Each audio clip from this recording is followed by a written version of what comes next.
There was no comfort, there was no justice, only ... silence. You looked around expecting a gesture, a hand, an explanation, but all that came was the weight of moving forward. Life sometimes splits us in two, between what we feel and what we need to be, between the desire to stop ...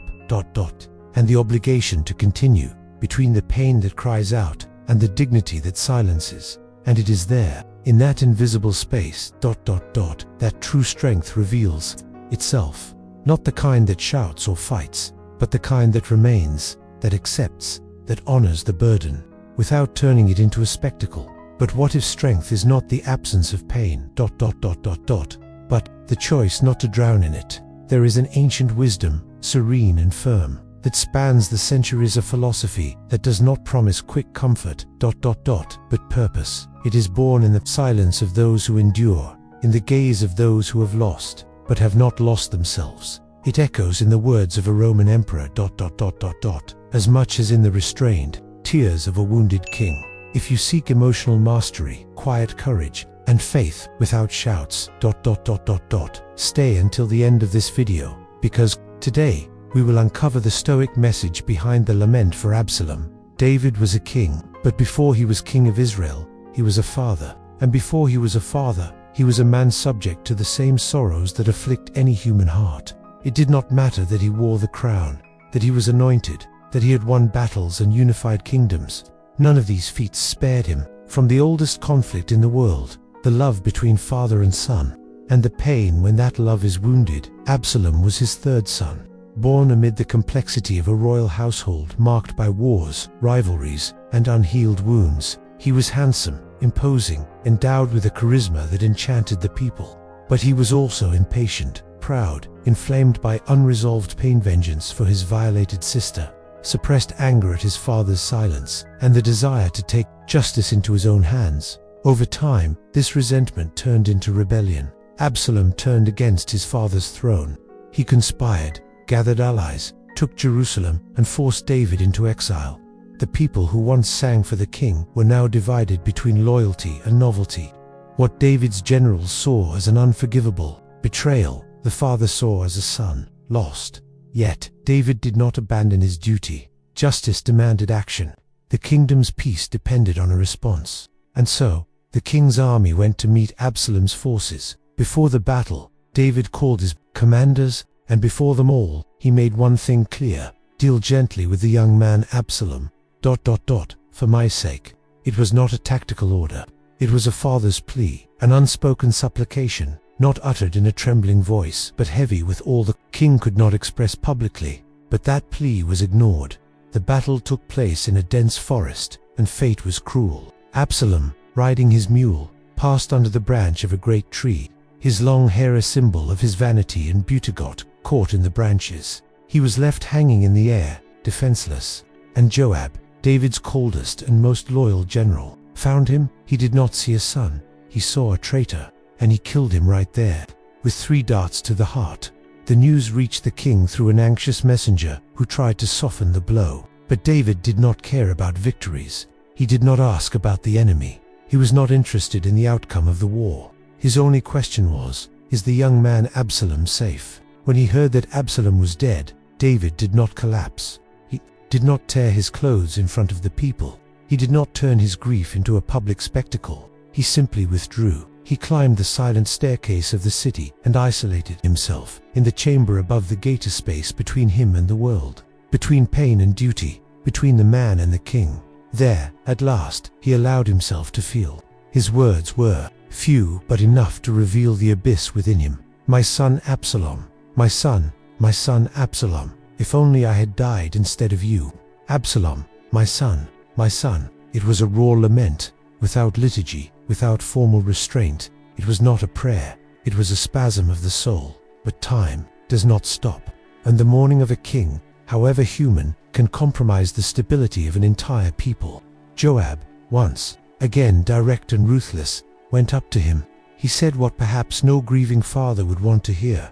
Today, you disgrace your servants who risked their lives to save you. Rise now, go to them, and thank them. If you do not, they will all abandon you tonight. They were harsh words, almost cruel, but they were true. And David understood, not because his pain had ended, but because he knew that pain cannot rule. So he rose. He washed his face. He adjusted his royal robe. He descended the stairs that separated him from the city and sat at the city gate where everyone could see him, where his presence, even in silence, restored the people's sense of order.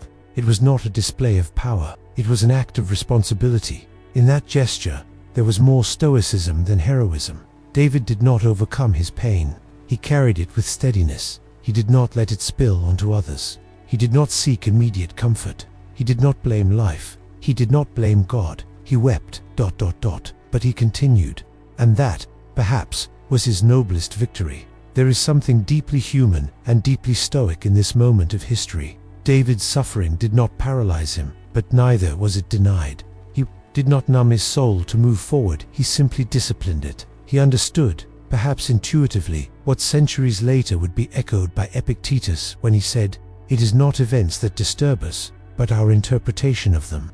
David did not interpret Absalom's death as punishment or as irreparable injustice. He did not seek blame or excuses. He simply suffered and acted. As Marcus Aurelius would write in his Meditations, "If it is endurable, then endure it. Stop complaining." The king endured, without complaint, not because he was indifferent, but because he was mature.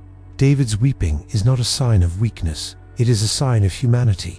But David's rising, that is the sign of strength. And it is in this union of pain and decision that we find true Stoic wisdom. The awareness that life is made not of what we feel, but of what we choose to do despite what we feel. This quiet choice, this self-control, this gentle firmness, is perhaps what Seneca would call the exercise of the soul, learning not to be shattered by the winds. David was broken apart, but he was not shattered. He continued to reign. He continued to be a father to those who remained. And he continued to face the complexity of living without the certainties we wish we had. Because in the end, like every wise man, he understood that not everything can be resolved, but everything can be faced with dignity. And so, in the echo of his lament, we discover not just a father, but a master of silence. A man who teaches us that strength is not hardening, but remaining whole, even when everything inside us seems to collapse. Stoicism does not ask us to be made of stone. It does not demand that we become cold or indifferent. On the contrary, it acknowledges the reality of suffering, grief, loss, the disorientation that comes when faced with what lies beyond our control. But what it offers us is the possibility of not being ruled by these emotions. To feel, without losing ourselves in the feeling. David did not deny his pain. He did not hide it.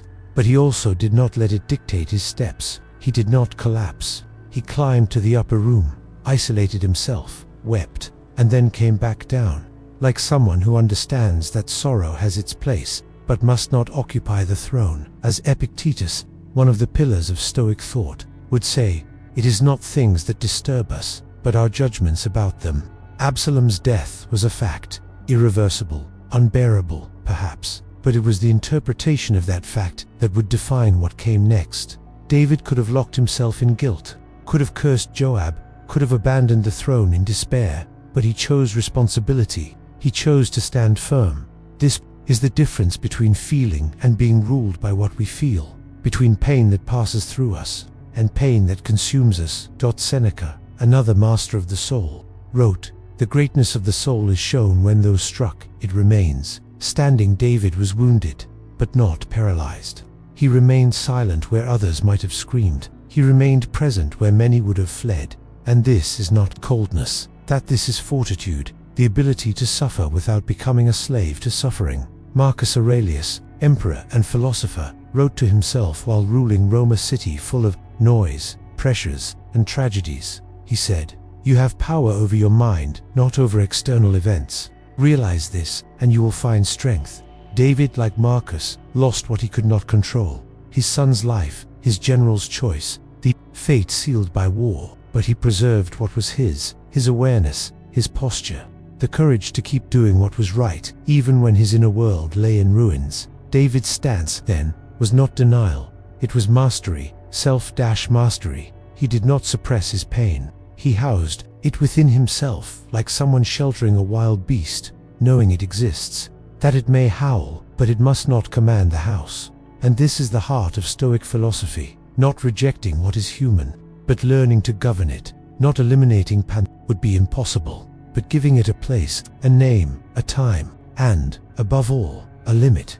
This is the virtue of resilience, not the resilience that hardens and isolates, but the kind that matures, the kind that suffers, and yet rises, the kind that acknowledges tragedy, but refuses to become tragedy. In David's story, we see more than a biblical episode. We see a quiet practice of philosophy, a king who weeps, but who, at the same time, acts, a grieving father, who remains at the head of his people, a man divided, who chooses wholeness. And perhaps this is the greatest lesson.